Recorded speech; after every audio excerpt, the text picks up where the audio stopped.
अरे सपना में पिया चोरिया चल गई कैसे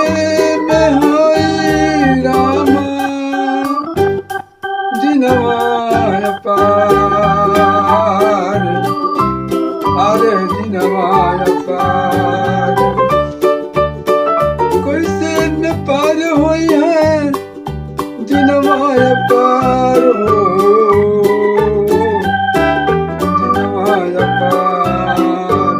अरे माया के डगरिया से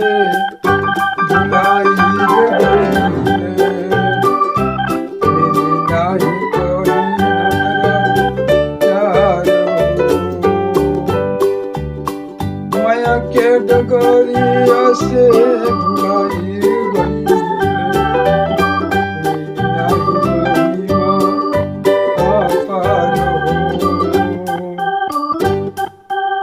साथी सहेलिया केहू नहीं पूछिए साथी सहेलिया केहू नहीं पूछिए बतिया के लिए नहीं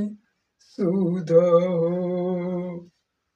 अरे आई समया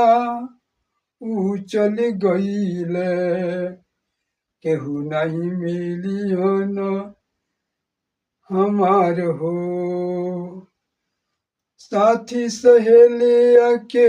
दिन होई कटिए माया में भूली गईले प्यार हो। तो दोस्तों नमस्ते।